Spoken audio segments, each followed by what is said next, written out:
amazing and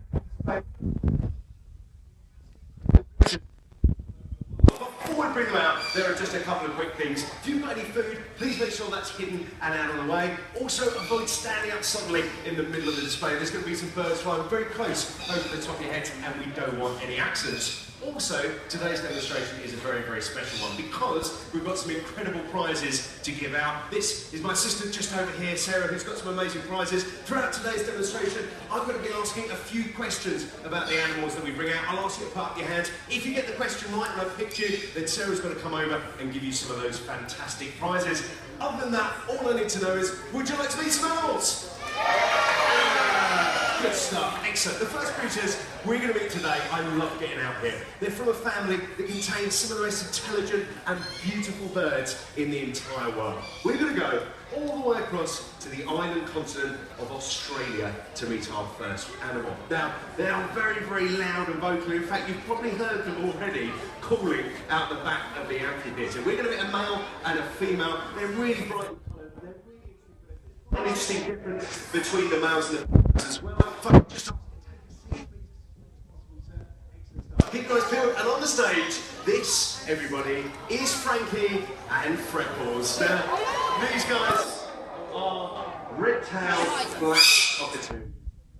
Absolutely amazing birds. Now, this is Frankie on my hand.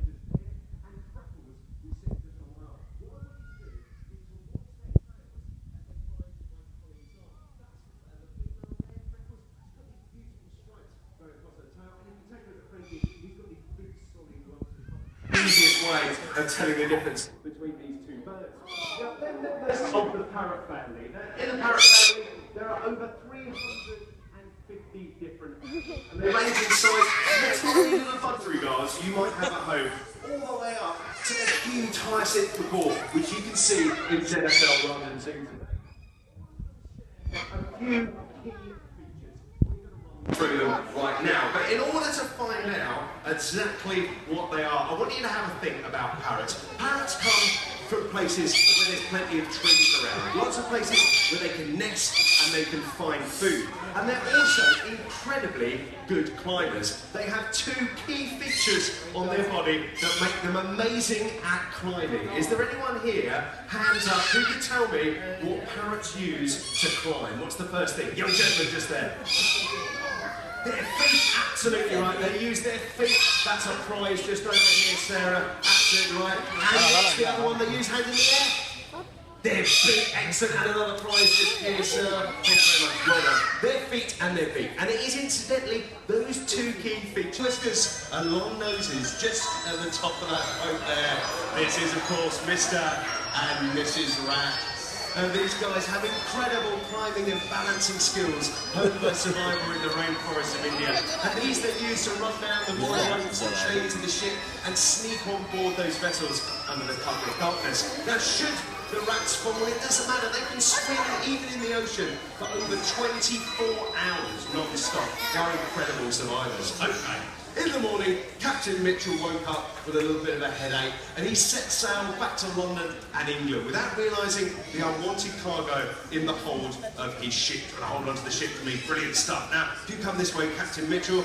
Now, in those days, that journey used to take around about 3 months to complete. And in that short space of time, Mr. and Mrs. Rat, everybody, had been very busy doing what rats do best, which is reproducing. A female rat can get pregnant at just 5 weeks of age. She can get pregnant again 2 days after she's given birth. And every time she gives birth, she can have up to 14 offspring. So, it wasn't just a few that ran off into warehouses like this in London. Oh, no, no, no. It was hundreds and hundreds. And they're bred to the point where in England alone today, there are now countless millions of these guys. And when you're in a built-up area like London, you are never more than 10 foot away from a rat because they're all underneath your feet in the sewers and in the gutters. Now, whilst they run up at the stage like they're showing you just here, watch the way they stay to the dark corners and edges of the stage out here because They're great not only at finding food, but great at avoiding becoming dinner as well.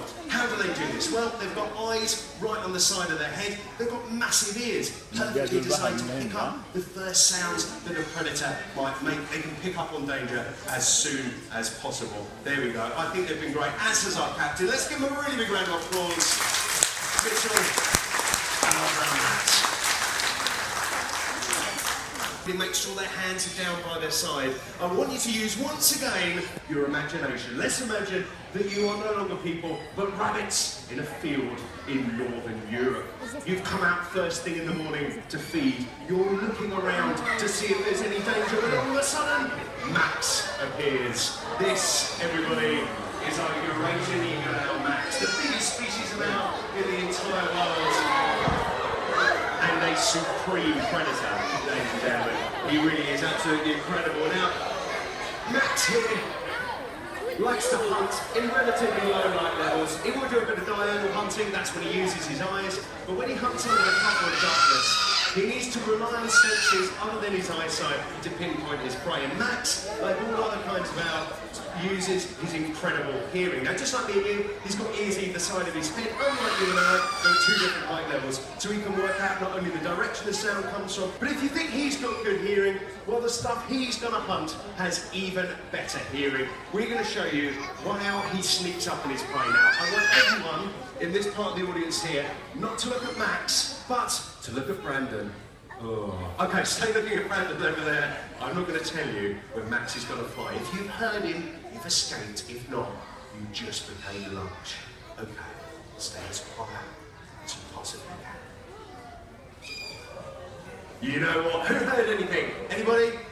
No, excellent. I don't think you might be lying there. Put your hand out. Max here weighs almost 3 kilos. He's got a 5.5 foot wingspan, and yet, when he flies, he makes almost no sound at all. How does he do this? Well, firstly, he's got hardly any waterproofing oils on his feathers, and also, he hasn't got a hard edge to his feather either. He's got a really gentle serration along the tips of his flying feathers, so as he passes through the air, he muffles the sound of his own flight. Now, we know how he spots his prey, how he sneaks up on it. He dispatches them using his amazing talent. But what does he hunt? Well, in the wild, Max here, a male eagle owl, will take things like rabbits and hares. A female eagle owl, up to a third larger than their male counterparts, can actually kill youngsters. Now, what they are first and foremost is brilliant at digging. Now, we've got quite a few holes around the stage here today, and there's one over there with some leaves in it. Sometimes we hear her rustling in the leaves before we see her. Here she comes now. This is Marion, and she's up.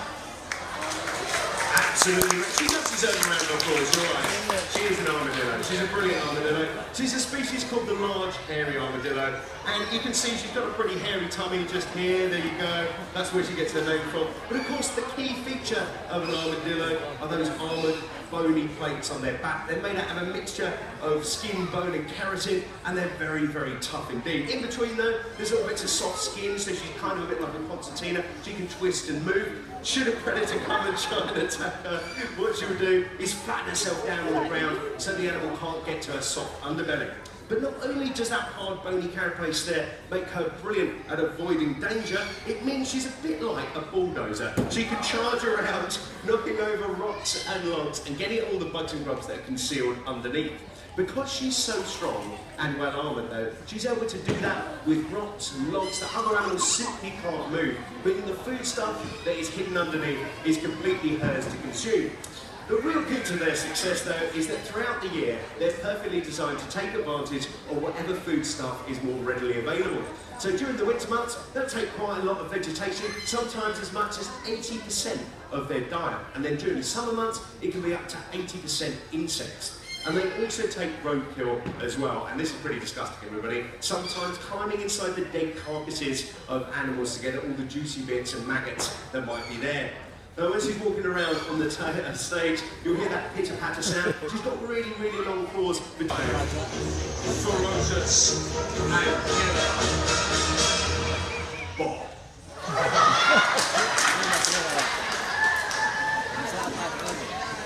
This, everybody, is Bob. Okay, he's not that frightening, is he?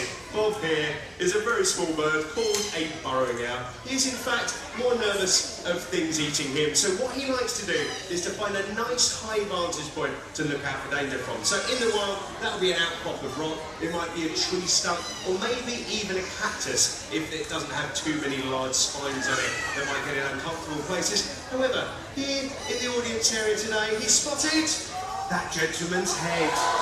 Brilliant. And when he's up there, he always does a massive poo, everyone, just to calm himself down. Let's have a little round of applause for our volunteer. Really great stuff.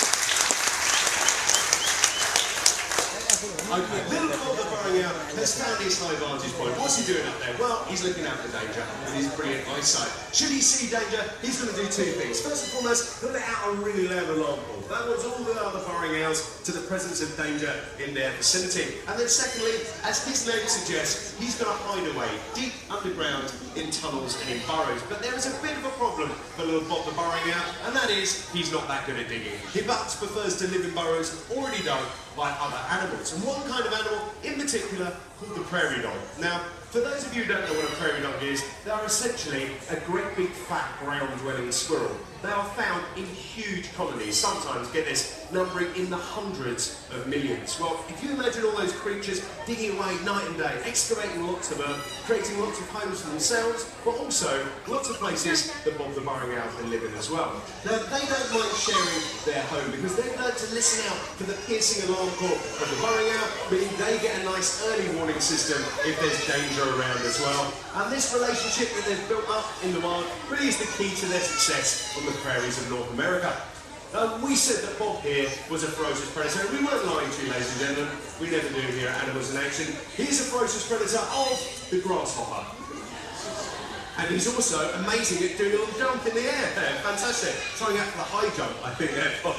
But he's a ferocious predator of the grasshopper. We're going to show you how he hunts them now. We're also going to show you how he's in training for the next Olympics, ladies and gentlemen. Okay. Soar through the skies or swing through the trees above our head. All those animals and their protection is our concern. By coming to the zoo today, you've enabled us to do work in over 76 different countries. So on behalf of myself and the animals, thank you for coming. We'll see you again soon.